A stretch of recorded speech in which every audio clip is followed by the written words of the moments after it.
Bem-vindos, bem-vindos ao canal Meu Mundo é o Meu Quarto.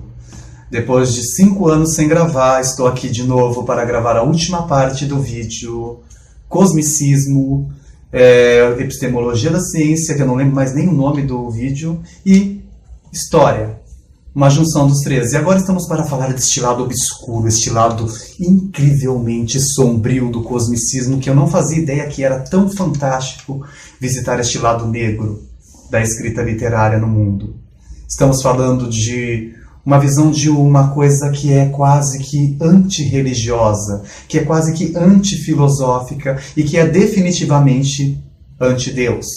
Uma visão de um Deus que não liga pra gente, que não está, aliás, nem aí pra gente. É uma visão de um Deus praticamente alheio a nós, assim como nós somos alheios aos outros seres existentes nesta Terra. Roda essa vinheta.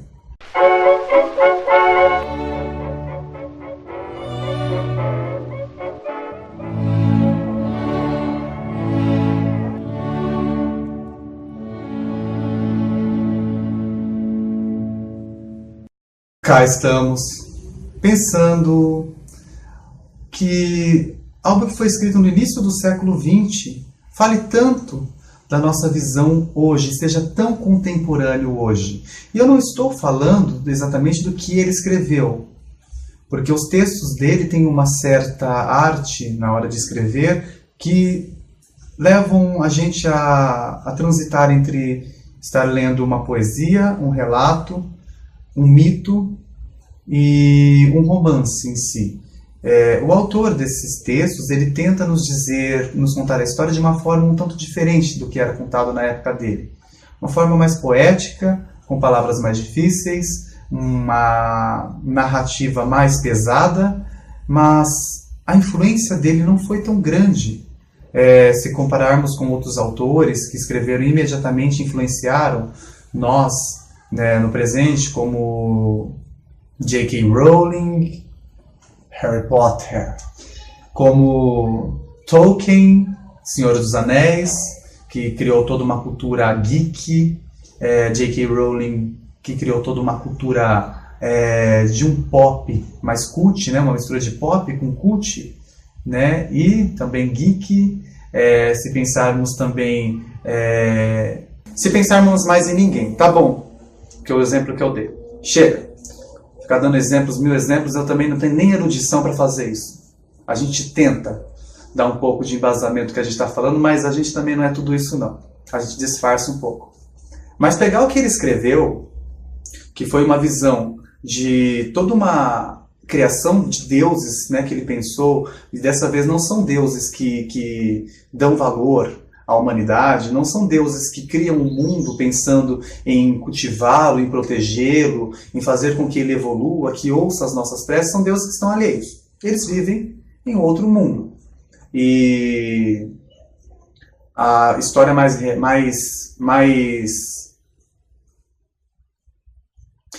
a história mais famosa dele, e talvez que seja uma das que mais influenciou a nossa cultura, eu já vou falar o que tem de influência na nossa cultura hoje em dia sobre esse cara. Espera um pouco. Assiste esse negócio aí, senta aí e espera um pouco eu falar. Primeiro tem que fazer uma introdução, senão você fica perdido e depois fica falando que não entendeu o vídeo que eu falo difícil. Então, se nós pegarmos a história mais famosa dele, que é a do Chukrut, Cthulhu, sei lá, eu vou pôr a letrinha aqui, aí você lê. E você pronuncia do jeito que você quiser, que ele também mandou a gente pronunciar do jeito que a gente quiser. Que não tem tradução isso daí, não tem fonética nesse nome humana para falar como que se pronuncia isso. Qualquer nome alienígena, né?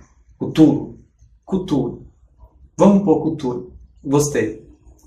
Então, se pegarmos este monstro, ele é a síntese do cosmicismo. É um ser completamente caótico toda vez que ele é libertado, ou que ele ascende ao nosso plano aqui terrestre. O mundo entra em caos. Ele usa uma temporalidade completamente fora da nossa realidade. Ele usa uma temporalidade mais do que estrutural milenar, mais do que os milênios. Ele usa uma temporalidade das eras. Então estamos falando não de milhares de anos, mas de centenas de milhares de anos. E ele entende também que o ser humano e a civilização humana existe há muito mais tempo, que por conta realmente dessa questão das eras, desapareceram todos os vestígios, inclusive os vestígios das civilizações dos deuses, né? Esses deuses diabólicos que ele adorou criar e que eu também adorei entrar em contato. Adorei. O ser humano é muito mais isso do que uma ética, uma mentalidade, uma moralidade cristã da sacralidade, do sagrado, do divino, da oração e do Deus bondoso. O ser humano é mais maldoso do que parece. E estou citando, sim, Hannah Arendt, estou citando Freud, estou citando Foucault, estou citando toda essa corrente de pós-modernismo, do pós-moderno, estou citando Shakespeare também, estou citando esses autores que veem a maldade no ser humano como natureza do ser humano. Não é a bondade, não é a fraternidade, mas a maldade. Eu compartilho dessas ideias e vejo que o ser humano ele é naturalmente um ser maligno. Esses deuses eles se encaixam muito melhor do que o nosso Deus cristão. E desculpem se eu estou ofendendo alguém, mas não estou ofendendo ninguém. Eu estou apenas dizendo o que eu observo. Afinal, o nome do canal não é Meu Mundo, é Meu Quarto, é minha visão. Eu falando. Se você quiser falar, faz um canal para você. Então, se nós pensarmos no ser humano como ele age, pensarmos nos horrores, principalmente nos horrores da Primeira e Segunda Guerra Mundial, quando o mundo ficou realmente atordoado, né, com o que viu, seres humanos aos montes, né, não era um ou outro, eram milhares de seres humanos localizados no mesmo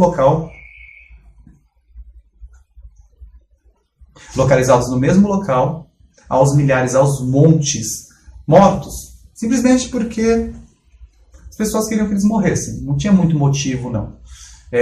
O motivo que mais citaram é a etnia deles, né, a religião deles, judeus, né, povos ciganos, povos eslavos, povos que não eram arianos, mas era ser humano, né? Toda vez que alguém quer me categorizar, eu sempre digo, eu sou um ser humano. E você? É o quê? Porque pra mim a única categoria que tem realmente é ser humano. E depois desses eventos, depois das inúmeras guerras, a Guerra do Vietnã também foi muito traumática, porque estavam jogando aquele negocinho lá que pega fogo, que não para, que eu não lembro o nome, eu vou pôr também aqui, isso que dá você fazer um vídeo sem roteiro, você não lembra as palavras, mas eu vou pôr aqui, depois da edição a gente dá uma disfarçada nos erros.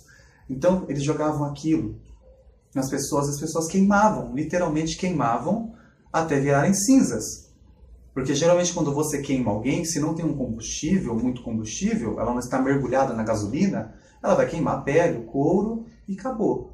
Não, este produto queimava até não ter mais nada, e depois queimava o solo, fazia um buraco no solo, queimando o solo. Isto foi proibido, terminantemente proibido, tanto a produção dele quanto o uso dele militar. Principalmente a produção e o uso militar foram proibidos, né? Isso traumatizou muito o mundo, né? Com a ascensão da internet, com a ascensão da visibilidade das atrocidades humanas, que seres humanos cometem uns contra os outros, com toda essa visibilidade que hoje eu gravo um vídeo e coloco na internet, todos têm acesso, desde a pessoa que mora lá no meio do fim do mundo, no cu do mundo, plantando vagem para comer, comendo cacto e vagem, e bebendo leite de vaca, né, com sua cabritinha ali, também comendo uma carne assadinha de cabrito, não sei nem se tem. Desde essa pessoa até aquela pessoa ali que reclama que o sinal da internet está fraco, porque mora num centro urbano e se veste igual quem, se for mulher se veste igual a Barbie, e a reclamação deles é que o sapato não está tão lustrado quanto o suficiente. Até essas pessoas têm acesso aos vídeos. Basta ter conexão com a internet e um aparelho que tenha um modem para conectar com a internet, uma tela e um alto-falante mínimo para você ouvir o som. Que hoje é uma coisa muito simples. Se estivéssemos falando de 50 anos atrás, isso seria a mais alta tecnologia da NASA ou da Agência Espacial Russa, da União Soviética, seria a mais alta tecnologia, trancada a 7 chaves, e que eles demonstravam, como eles demonstram nesses vídeos, os robôs hoje atirando nos outros, como se fosse aquilo, a Mil Maravilhas, aqueles robôs detectores que levantam e atiram. Naquela época eram aparelhos que tinham essas coisas acopladas, uma tela, né? E hoje em dia não, hoje em dia é banal. Mas se pensarmos no nível de tecnologia que isso tem, não é banal. Qualquer um tem acesso.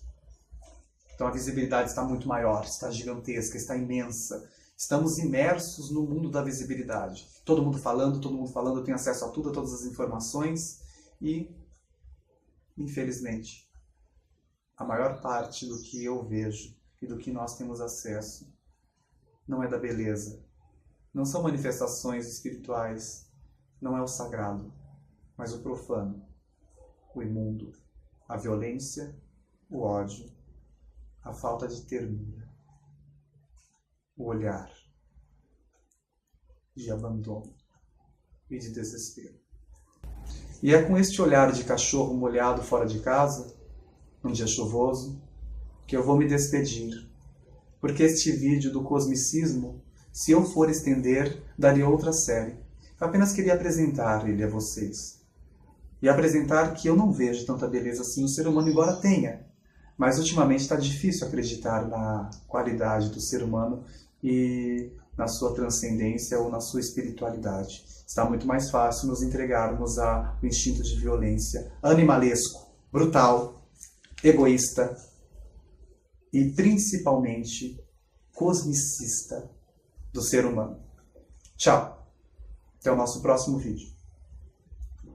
Hello darkness, my old friend. I come to talk with you again, because a vision softly creeping left its cities what are sleeping, and the visions that was planted in my brain still remain with it a sound of silence.